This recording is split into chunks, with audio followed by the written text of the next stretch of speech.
nwoke mmadụ idina nwa ọ mụta n'afọ o nwere ndị na-eme ya mmadụ idina nwa ya ma ọ bụ nwoke ma ọ bụ nwaanyị baalụ ọ dịkwa applicable n'ebe nwaanyị idina nwa ya nwoke then nwoke idinekwe nwa ya nwaanyị obi ibe ka ọ bụ once nọ nwa gị ma nwaanyị idina nwa ya nwoke ma nwoke idina nwa ya nwaanyị nwa gị bụ nwa gị alụ ka ọ bụ nwanne idina nwanne ya na mmadụ were mma magbuo nwanne ya nwoke a na-asị ka ezi na anyị adịghị eme otu a ọ bụrụ ọbara ebutelu n'ezi ụmụ nwaanyị a na-anụtaba anyị ịnụta ọ na-agbagharị n'ezi a na-amụkọju iche na gị na-amụ mara na ọbara ebutere n'ezi ụmụ ibe anwa ka ma ọ ga-eje bute ọbara onye nna anyị Obiukwu biko ị nwere ike ịgụkasịrị anyị ihe mmadụ ga-eme gụpụtasị maka onwe ndị na-anaghara ike na vidio to the end so biko gosisigodoro anyị ihe ọ ga-agwụ mmadụ mee ọ bụla alụ Ibiza ọnwụ n'oyibo asị na list godufa. Daalụ nne madam. Maka na akọwacha ka esi ri nri abalị ọbụla akwa nri. Nkọwabacha nkọwa ihe gbasara ihe bụ alụ na otu ihe esi mi ọbụla alụ. Ịma na ya manna taa. Mbụ bụ na onye tere ime chikwara ime ndị oyibo kpara bụ alụ ka ọ bụ. Nwaanyị idina nwaanyị ibie bụ alụ. Nke a ozi na omenala na ebe Igbo na maka na ndị ọcha ha na-enyegodo approve ya. Gị na onye ọcha bụ ovu? Tradition gị na ya bụ ovu? Is a question. Ọdịnala gị na onye ọcha bụ ovu ibe? Ọ bụrụ ofu. As long as na ịbụ nwa afọ Igbo, ị bụrụ nwaanyị n'idina ya bụ Chukwu kelu nwoke ka nwaanyị ọ dị iberibe. Ekenekwa gị. Nwaanyị idina nwaanyị ibie ewu nnekwu alụ. Ọ na-egbochi ụzọ ihe ka ị na-eme iche na ị na-ayị dị free na-elive life gị mana nnekwu alụ ka ị na-eme. Nwoke idina nwoke ibie bụ nnekwu alụ ka ọ bụ. Nwoke mmadụ idina nwa ọ mụta n'afọ o nwere ndị na-eme ya.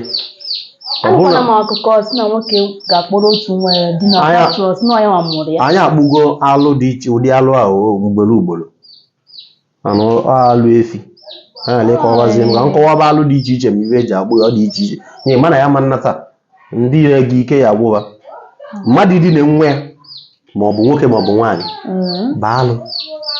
Ọ dịkwa applicable n'ebe nwaanyị idina nwa ya nwoke then nwoke idinekwe nwa ya nwaanyị obi ibe ka ọ bụ once nọ nwa gị ma nwaanyị idina nwa ya nwoke ma nwoke idina nwa ya nwaanyị nwa gị bụ nwa gị alụ ka ọ bụ. Nwanne idina nwanne ya ma ọ cousin ma ọ direct brother ma nwanne gị na ụmụnna once na gị na-emetụta gị na ama n'ụlọkọta onwe unu as long as na gị na onye ama n'onwe unu gị na ya wee dina alụ ka ọ bụ. Once na gị na ya bụ ụmụnna ma ọ na gị ofu nne ofu nna ma ọ na cousin alụ ka ọ bụ. Okay, o nwere ikwu na ya bụ na echekwa m mostly all dị related by blood. Abịa na ụmụnna na-anara anụ onwebe. But ọbara ahụ ọ bụrụgoda blood because ofu ha chi ijekọ meeting na ofu ụmụnna ha na-ejekọ meeting ọnụ ha chi ofu mmụọ jikọlụba ncha fama n'onwe onwefe iji gosi nọ na ofu nnekwu nna jikọlụba. Okay. O nwere generation unu a ga-elu before ha nwa na onwe mmadụ ka o wee bụrụ for instance ọ bụ na gị na ya ma alụ n'ilo wee nwee ka unu si wee jekọọ ma ọnụba ọ bụ na amarọ wee mechaa chọpụta mana ọ gafego about 4th generation onwe ya na-akpọ ịdọ uduọma adọọlụ unu uduọma ka e wee kọtọ that bond that bloodary and sisterly bond jikọlụ unu from ndị gboo ka unu wee nwee ike binwe if not onwe ike a na-amụ nwa ọ na-anwụ onwe ike nwaanyị nwee ike ịnwụ n'afọ ime it can result to anything. Nkọwaba nke ahụ taa aka ka ọ bụla teaching for another day. So mana as long as not from 3rd generation down unu ama nnu unu ka bụ ụmụnna unu ka bụ nwanne are you getting me? Unu ama nnu anụ gị na ya na ọkọ mee nwee mmekọ dịka nwanne mmekọ nwanne na nwanne a na-akpọ ya alụ ụgwa Nwanne idina nwunye nwanne ya. Nwanne idina nwunye nwanne. Ọ bụkwa onye di ya nwụrụ. Ọ bụgo like abịa na family na onye di nwaanyị anwụọ. So ịmago na onye ka ọ na ọmụtaghị ya nwa. A na-akpọ nke anyị ikuchi nwaanyị. Ikuchi nwaanyị. Ịma nkuchi nwaanyị ma ọ bụ na ndị ka nọ ndụ. And tupu ị na-ekuchi nwaanyị, mbugodu na die a ga-akwa die n'ọdịnala. Akwacha die aratagba oke na mmụọ. Egwe jee na ndị ichie idulu nya bụ nwaanyị ndị gboo na-eme a na-agba ikuchi nwaanyị. Edulu eje na ndị ichie gbuo oluba anụ wee gwaba na taa na ọmụ bụ dị otu a na-ekuchizi nwunye nwanne m nwoke ka ọ ghara ije na-esi bute abịa ime bute ọbara onye ọzọ. Anyị geti mmiri ka ọ ghara iji bute ọbara onye ọzọ bịa nwụtala anyị ọbara ọjọọ. Because ịnọkacha si na mmadụ were mma gbuo nwanne ya nwoke a na-asị ka ezi na anyị adịghị eme otu a. Ọ bụrụ ọbara ebutelu n'ezi ụmụ nwaanyị a na-anụtaba anyị ịnụta ọ na-agbagharị n'ezi a na-amụkọju iche na gị na-amụ ịmara na ọbara ebute n'ezi ụmụ ibe anwa ka ma ọ ga-eje bute ọbara onye ọzọ. Na onye anwachi ikuchi ewu have to take that woman na ndị ichie elu ebe egbuo onye erimenya orikọ ụmụnne na ụmụnna amalugo na onye na-ekuchi onye eme mmemme dị ya o wee kuchie nye nwanne ya ngwa akpagokwu ya ịma nkuchie na-akpara ya ozepụ ihe ajadu. Ọ ya agha akwacha anya ozepụ ihe ajadu iwe kuchie nye na oyu ananwụ ka ngwuru nwanne gị yara ichi ikuchi gị ọ nọchiri gị ịnụ nwunye nke gị ikuchiri nwanne gị nwunye ka ngwuru ya wee yara ichi. Ọ nwụtagoro ụmụ 20 ọnwa n'afọ ya ka ọ nọ kenekwe gị na mana ọ bụrụ na nna gị nwanne gị nwoke ka nọ ndụ ije na-edina nwunye alụ ka ọ bụ ma ọ bụ na nwanne gị nwaanyị ka nọ ndụ ije na-edina die nnukwu alụ ka ọ bụ. A na-akpọ ya alụ ibe ene mere ibe ene nwanne mere nwanne. You sinned against your blood nwanne gị. Nkọwa erike ma ọ bụ nwanne megidelu nwanne ya na ifuru onye ihe a bụ oke nwanne gị je were oke nwanne gị a lie ya ikuchi oke nwanne gị anwa alụ ka ọ bụ. Ụfọdụ amarọ ma ọ na ije lapụta nwanne gị egbuo onye imere nnekwu alụ blood ma na ịgbara amasị gbagide nwanne gị ị na-eme alụ ma ị marọ ihe niile anyị wezi common kịta anyị wee simple thing bụ alụ ka ọ bụ. Ọzọ bụ mmadụ na ịnụrụ onwe nke dịzi common iduru mmadụ gwa gị na ọ tụrụ ime na ọ chọrọ ibu iduru eje ebe ọ ya eje wepụ nwa ma nnekwu alụ ka ọ bụ. Because a na-akpọ ya alụ afụ ma ekwupụrụ alụ nkwudo. You saw, you didn't speak out. Ma ọ na ifụlụ for instance apụta mmadụ ebe a ka egbuo onye ifụlụ ya n'anya ikpuchie nye emekọ nke a ghara ịdị ya iwe ekpuchie nye ifụlụ ya n'anya gị itipụrụ ya olo onwe ya na-agba itipụ olo nekwe na anya akala nchiche m a na-agba ya akala nchi itipụ olo ike akala nchiche m na aka m adụrọkwu ya.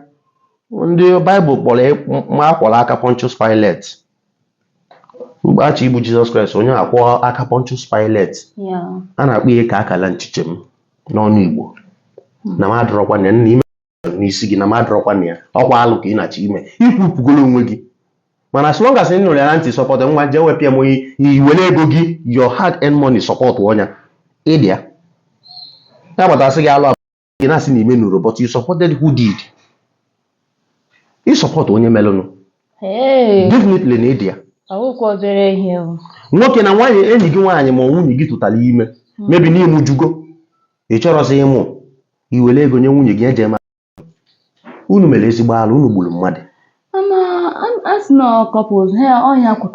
N'uche nke gị unu kwekọrịta wee gbuo mmadụ gị na nwunye gị kwekọrịta gbuo mmadụ as long as no form go bụrụ blood bụrụ human being unu wee gị na di gị collide ya unu je wepụ dị afọ ime wepụ nwa anwa unu egbugo mmadụ alụ ka ọ bụ. Ma ọ gị bụ nwoke enyi gị nwaanyị ọtụtụ ime for instance many girls na-eme ya kịta ọ tụtara ime ọ chọrọ ikwu enyi ya nwoke na ọ tụtara ime ọ sị baby please na nne idile ego ka m wee ego n'ude m agwụgo ma ọ ka m wee mee nke nwa kibu nwoke iwere ego ịtata n'afụfụ many men na-asọfa ihe akịta mata iwere ego ahụ ịtata n'afụfụ wee nye nwaanyị o wee welie jee golo ọgwụ ma o were eje ma ịmarọ ọnya ka a na-asị gị things that I did knowingly and unknowingly n'ọnụ oyibo abịa n'ọnụ Igbo asị gị alụ mmete nke mma alụ nke ndị nna amarụ mgbe m melụ alụ si n'aka enyi nwoke nke si n'aka enyi nwaanyị nke nna amarọ. Sometimes help you for you before you help mind the kind of help you render, because most of help you render mmadụ will tie you. Wow. Most especially ụmụ nwaanyị before you help nwaanyị ọ bụ na ọ sị gị no this basket ka ọchị gote go and buy it and give to her. Ọ sị na ọchị iji ego ame ihe dị otu a make sure o ji truth ka m na-agwa gị o. I don't condemn giving women money, understand me? Yes. Ọ bụ na ọ chọọ iji ego ame ihe make sure na o ji that money wee je mee that thing, because most of the times men suffer from things from the money they gave to women but they don't know what they used the money for. Ejide business ga na crumble things ụzọ gị na-aga bụ everything na-agbochi na-ajụ ka ife na-eme gị egosi onye ike na-agba aba na-agbatasị other things ma ị mara na alụ ị na-amarọ bụ alụ enyi gị nwaanyị maọbụ onye help ọyọ gị for help welu the money je wepụ abịa ime ị na-ata afụfụ ya. And some doctors and nurses na-enye ụmụ nwaanyị ọgwụ nke a wodo nke dị ọ dịrị ọ na-eme eme ndị nọọsụ na ndị dọkịta na-enye ụmụ nwaanyị ọgwụ abịa ime you are really involved n'igbu mmadụ because you are the one that are giving them the drugs eji eme ya. Ọ na-ama many doctors na-abịa nọkọta ogodo over by ọkpụwa alụ once na ị na-enye mmadụ ọgwụ ahụ o ji ewepụ afọ and you know n'ọgwụ afọ ime n'ọfọ ọ na-aṅụrụ da ọgwụ ma ọ bụ ime jiri aka gị mee delay ihe na-egbu mgbugbo ama mmeni na-abịa ebe agbụ alụ ya. Wow. Because ọ gị nwa ji aka gị stain that blood. Ndị si gị blood is thicker than the water adịrị iberibe.